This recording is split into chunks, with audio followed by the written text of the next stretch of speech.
Hello and welcome. I'm not going to hype it up. I'm not going to go crazy. No. It is spoiler cast. I'm Will. And I'm Sam, unfortunately. Look, yeah, we're here. We skipped a few. I don't think we needed to. Actually, you know what? To be honest, the ones we skipped were probably the best episodes, unfortunately. So we may just talk about them in the end. But this is the spoiler cast for, I would say, most of Doctor Who's series, Flux. Yeah. What the fuck is going on, man? Yeah, what the flux? Have watched the show, or you can watch some of the show, right, Sam? Yeah, because I've still got like 15 minutes of the last episode to get through, but I was like, look, I'm probably just going to be more confused at the end of that than what I am now, so we'll just keep going. Yeah. We're just going to do this.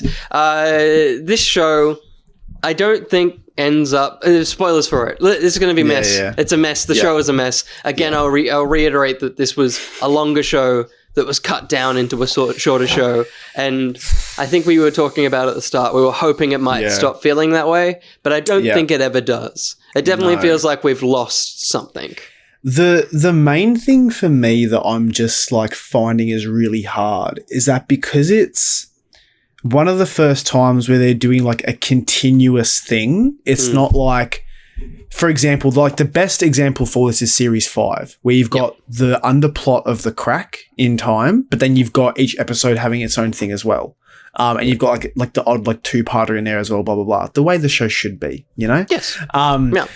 Whereas so the thing that I really love about all that and the way that it works is that you get this subplot of the crack. You see it here and there, things happen with it, but there's no major like plot details about the crack revealed until that last 2-parter of that season finale. Yep. So up until then, you're just like, well, what's the crack? Whereas with this, I find that the issue is that because you're relating your entire series and all the episodes around the flux and we don't know what it is, we're just confused. Because each episode, we're not really getting that much closer to knowing what it is. There's a few things here and there, but for the most part, I'm still just like, what's going on?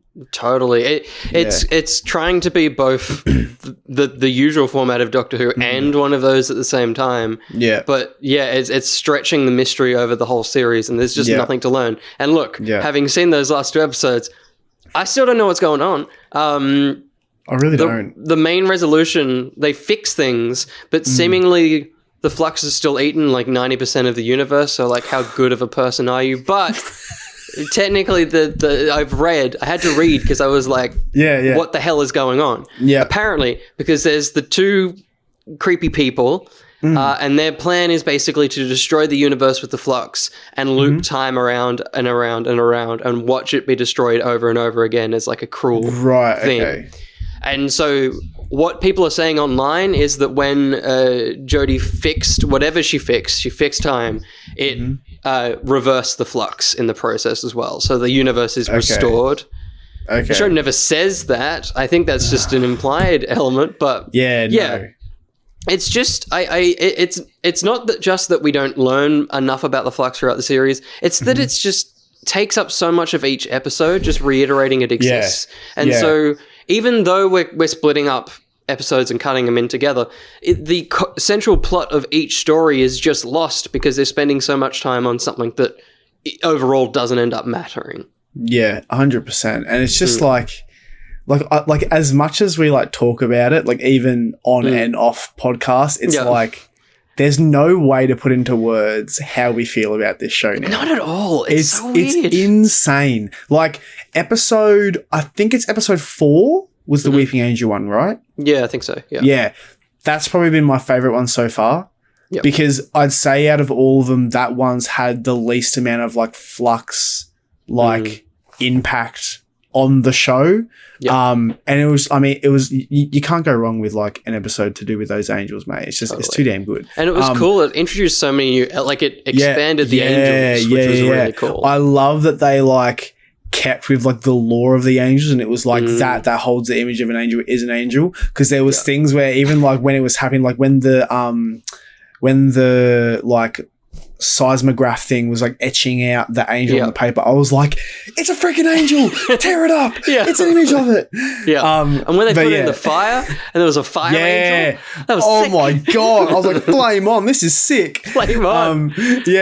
But so like that was definitely a really, really fun episode for me. And like another quick thing that I'll bring up as well before we like get into it is like I've said to you, I really need that like old feeling of Doctor Who again, like that old like wonder and like fantasy sort of thing. The one thing in this latest episode that I got from that was when this woman who was supposedly like her mother is like, why am I like she like, you know, so she's saying to her, why am I so dangerous, blah blah blah, and she's like, because you inspire. You bring hope.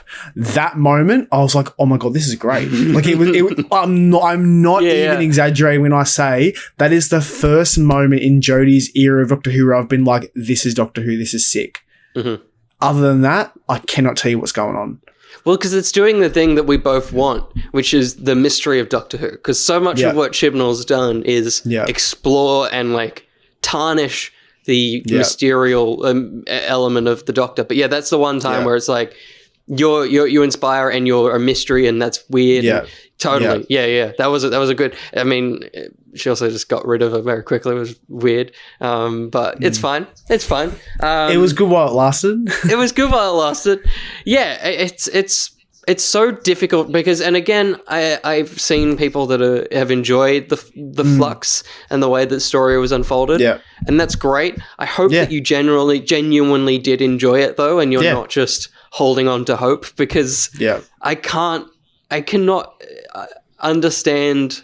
I wish I could understand how much people enjoyed this, because I want to love Doctor Who. I want to love Jodie, because by the end of this series, she was falling. It was like you said, there's tiny little glimmers of what her Doctor could be, and it's in a lot of those like quick, funny lines. And I think by the end of this run, there has been a little bit more of that, and I think I understand her Doctor a little bit more, and that's probably because she's had time to be herself without companions.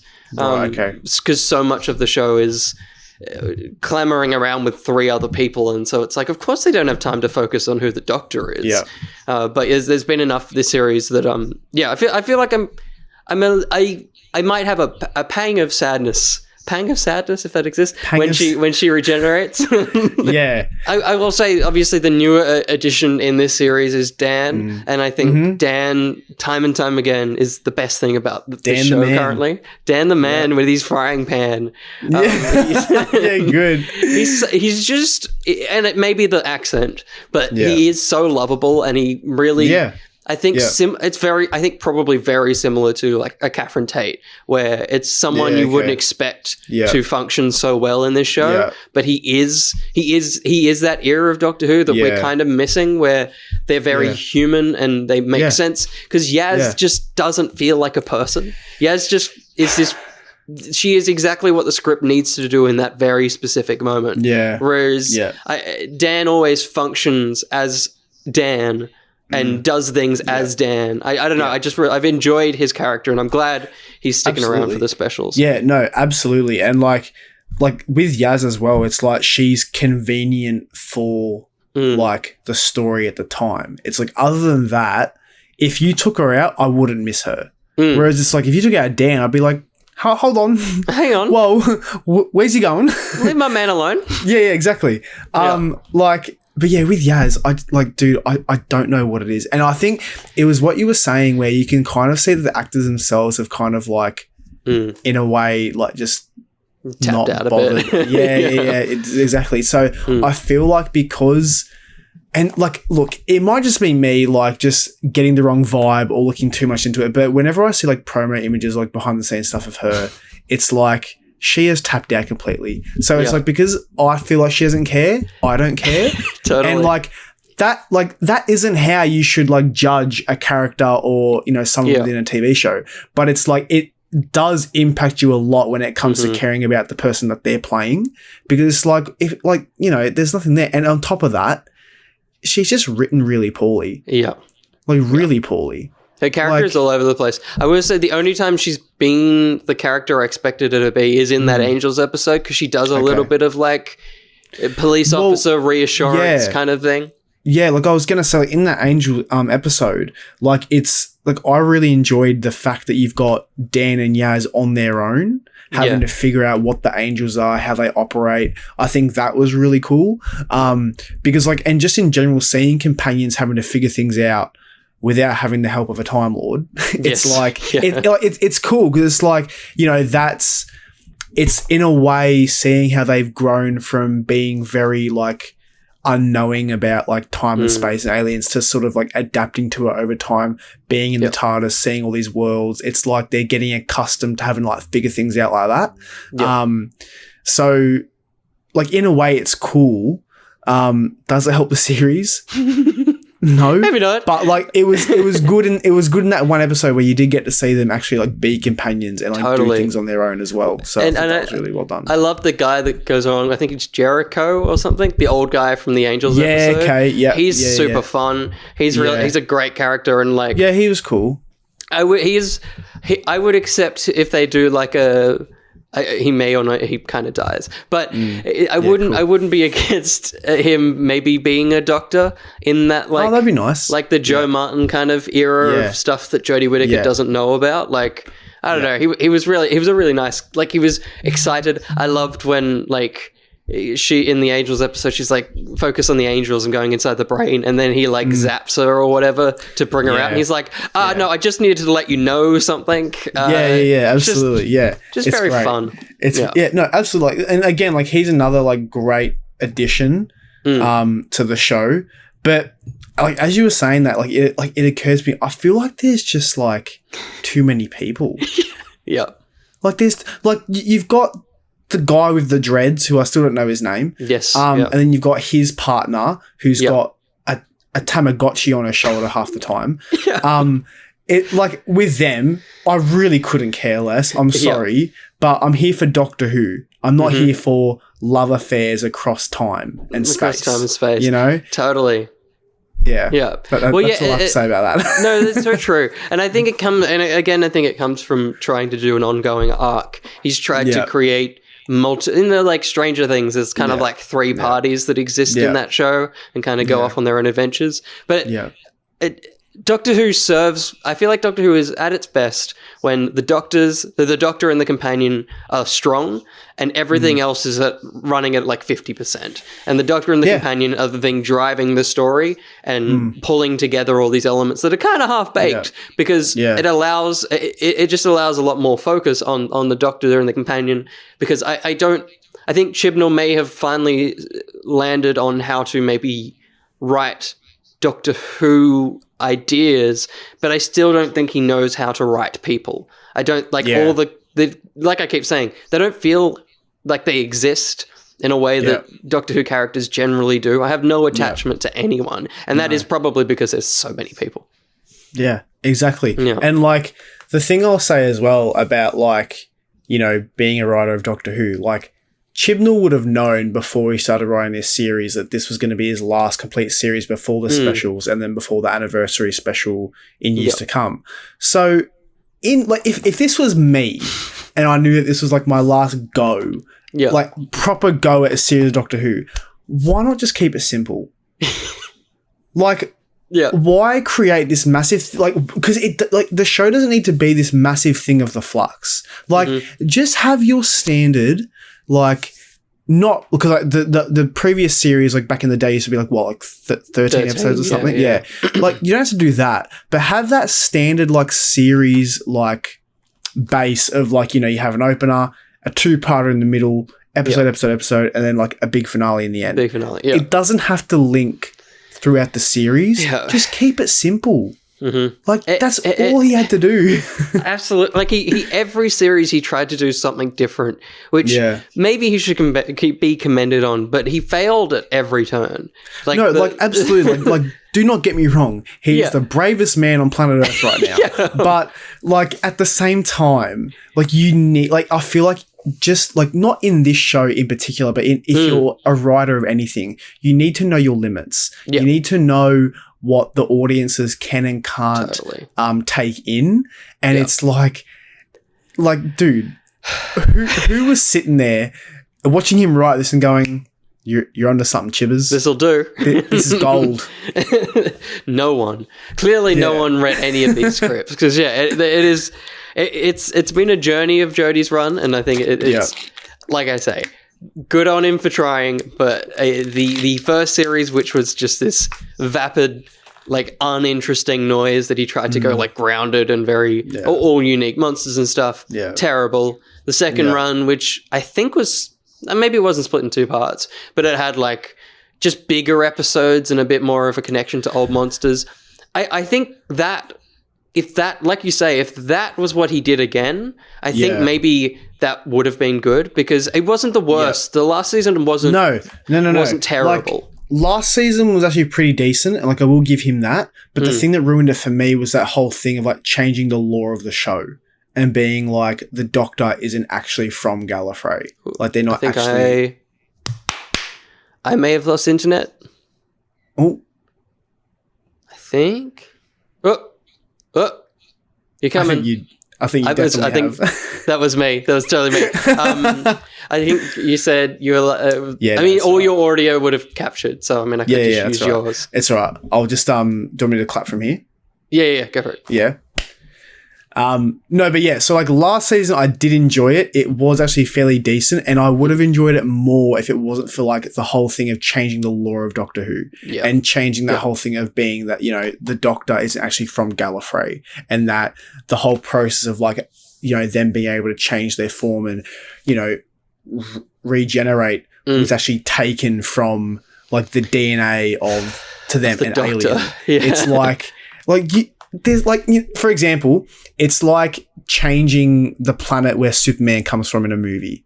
Like, you can't change those things. He comes from Krypton. You can't have him coming from Venus or Mars because it's like, it's just a story element that you shouldn't mess with. And if it's not broke, don't fix it. 100%. That's what I say 100%. With everything. Yeah. And even if you want to, like, if this thing is not broken and you want to fix it a little bit, just do it slowly. Maybe just give it a little bit of WD-40 slowly but surely, and then see what happens. Don't just fucking snap it at the neck and go, oh, all right, well, now I've really got to fix it. It's just... Like, I understand that he wants to leave his footprint in, like, this, like, legacy of Doctor Who, but you can do that without... you know, leaving a freaking footprint.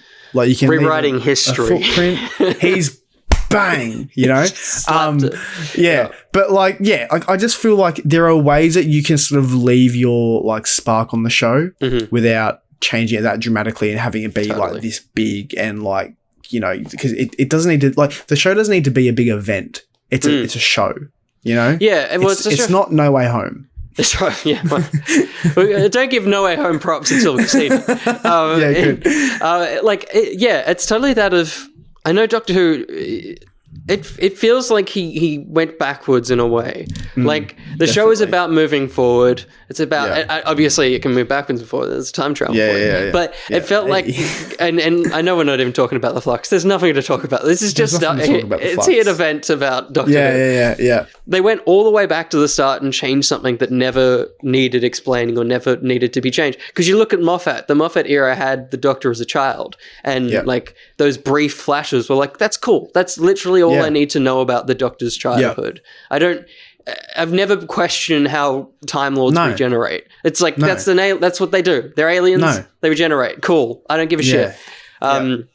It's adding so much lore to the show that just didn't need it. Just doesn't need this kind of stuff. Not at all. Because like it is exactly that thing where, like, you know, you will see those glimpses of him as a child and you'd be like, oh, this is cool. Because like it adds to the character. It's like, it's that reassurance of like, you know, they did have a show before the point we knew them from, which is when, you know, they stole the TARDIS and went traveling. Like they had a life before that. It's nice to world build in that sense. But at no point in time am I going, was the Doctor ever from Gallifrey? Was there something beyond that? Like, who the fuck is sitting up at night asking those questions, Will? Chris Chibnall from the age of like 6, I guess. He's had this all idea written down on a big board since he was like 10. Cotton strands leading to things, and it's all over his mother's room. Like his childhood house is just scrawled on roofs and stuff. And no one stopped him. Sadly, no one stopped him. No one stopped him. And yeah, so look, I don't know. It's so hard to talk about the show. You said it really before. Is. It's so difficult to condense thoughts on how, because, and it always comes back to it. The future looks bright. We can't rely on Russell T Davies. We literally can't. No. Like he could come back and do something as drastic and as terrible. I mean, he did something to begin the show with. He killed all the Time Lords. And I wonder, classic Who fans, I wonder how they felt in 2005. I wonder if they're like, that's insane. Like literally everything we just said. And then, unlike what Chris Chibnall's done, the story spoke to it in a way that kind of respected the idea of the past. It wasn't like, we killed them all and who gives a fuck. It was, we killed them all, look how much it has affected the Doctor. Whereas, the Timeless Child thing is like, here's this cool revelation. And instead of the Doctor now being darker or being more mysterious or like retreating, she's kind of the same and she's just a little bit confused. And that's the only difference, that this hasn't rattled her. And like I would say like that the difference between like what they did in terms of like killing like the Time Lords and everything to this is that like that was more so like just filling a gap of time where we had no Doctor Who. So they're like, this is what's happened during that time. And it like, you know, if you were having a planet field war, like that can happen. Yeah. It's not like he's done something where it's like, you know, that shouldn't be happening, unlike this. So it's like, because he's just done, like it makes perfect sense, like what he's written and what he's added to the show. And in saying that, it added so much depth to the character as well, having the weight on his shoulders of like sort of being the cause of that. And then in a way, that's an arc that's been going for the like that 10-year period of Doctor Who, where, you know, until the 50th, you sort of got to see that happen and see how that has affected him. But this is like, he's just going right back to the beginning and trying to rewrite everything. Yeah. For what? For who? I know. I tried there to make it make sense. I tried to get, fuck him, Sam. No. Yeah. It's difficult. I pray these next 3 episodes, there's 3 more episodes with Jodie before we say goodbye. I pray that they're good. I remove them from everything. Let them be like, their own thing. Yeah, let them be like the Next Doctor and Planet of the Dead, What are them? Just really fun, hour and a half long things. Because I just want to look back on Jodie's time and have an episode that I want to watch. So far, maybe the Rosa Parks one, but I only think that because I remember it being good. I've never watched a single one of these more than once, and that's really sad. Absolutely. There's not even like moments that like stand out to you to be like, I want to go on YouTube and look at that bit again, you know, or I want to go on to where I watch it and watch it again. Like there's none of that. Like, there's no need for us to buy any of the merchandise, thank God. No. You know, there's none of that this time around. And like, it is really sad because our rooms used to be wallpapered with the show, literally. Literal wallpaper. Literally. But like, it is really sad to see, but I am hoping that, you know, these next 3 episodes are good. Is the next one going to be like at Christmas or are they it's another, it's a New Year's one, like all the other, New Year's one. The specials. Right, so there's a New Year's and then 2 next year. We don't know when. Okay. Jesus Christ. So we'll see. There's also a rumor, which I would love if they do this, because it's the thing we've always wanted, which is to be surprised by the regen. There's rumors that it might end with an open-ended regen, so she'll just go back and it'll cut, and Russell T Davies, the next Doctor, will entirely exist in the next episode. Wow. Which would be really cool. I wouldn't be against that. That would actually be really cool. But imagine like the anticipation. But also, like, poor Russell, like, imagine if that happened. Yeah. It's like the weight on his shoulders to like have it pull off correctly. Yeah, totally. And like have it actually, you know, meet the expectations. Yeah. Oh, dude, that'd be rough. A bit. Well, and then like the other element, people are like, well, what if it's an open-ended one, kind of like Stolen Earth, where it looks like she's going to regenerate, but she doesn't. So then she's in the 60th, but Russell handles her, and she regenerates in that. It's like she kind of like Peter Capaldi's one. It's like he almost does, and then because Yeah. I'd like to see someone else write her. I'd like to see what Russell T Davies would do for her. Absolutely. Yeah. But- because I feel like with Russell, we're in good hands because he's just like a massive fanboy of the show anyway. Yep. You know? Like he knows the show inside and out. He knows all the lore. Totally. Knows everything about it. And I He feel like made that's most why of his well, yeah, he made most of it as well. And I feel like, that's why his run as showrunner went so well and is probably like at like the peak of Doctor Who.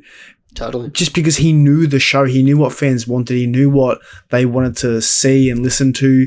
So like he knew how to cater to his audience, whereas here it's just like there's none of that. So Russell, if you are watching, just please fix this. Fix this problem. Make us want to record for Doctor Who more than half an hour and actually talk about the episode. Yeah. That would be lovely. But I think for now, though, that's probably all we've got to say on Doctor Who Flux. Probably all we will have to say, but I do have something quickly that not even you know about, Will. Ooh. And I figured, it would just lighten the mood of us talking shit over these past few pods about the show. So I figured we'd do a Patreon giveaway and you can only enter this if you're on the Discord. And how can they get to the Discord, William? You go to patreon.com/each to their own, just $3 and get to a super secret Discord. I said some of those words. The link you did say some probably of those words, somewhere. Yeah. So I'll post this in the Doctor Who server link on Discord, but I'm going to be giving away a Sonic Spork. Oh my God. Just because why not? Why not? Look at it. It's great. Look at that. Great. If you are a Patreon and you are in our Discord, I'll be putting this in there. It will be there by the time this goes up. Respond to it telling me what you'd eat with this spork. Good. Oh, Samuel, you're too good. Thanks. I just try to do my part, and it's Christmas, so why the hell not, eh? It is Christmas. It's Christmas. You guys don't know how much Sam wants the sporks from Galaxy's Edge, so him giving away a spork is a lot. It's a lot. You're too good. Well, head onto the Discord, the Doctor Who channel if you're not there. Patreon.com/each to their own.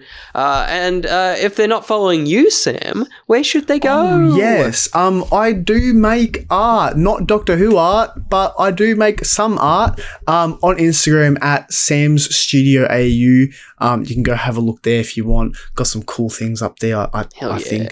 But yeah, fun stuff. And William, you've got an art one too. Please share away. It is That Will Do Art, because that will do art. That will do. Yeah. There's stuff on there as well. There's stuff to look at. We're also at Twitch at twitch.tv/ETTOnline, or if you're listening to this right now on Spotify or wherever you are, you can go to youtube.com/each to their own and watch things over there. Like something that we're about to record in a second, which is a bunch of boys talking about Spider-Man. So stay tuned for that. But until the next one, I think I've been Will. And I think I've been Sam? Yeah. That sounds about right. Yeah. My brain's gone. It's been a weird 6 weeks of Doctor Who. My brain's gone. The Flux has ruined us. What the flux, Sam? What the flux? What the flux?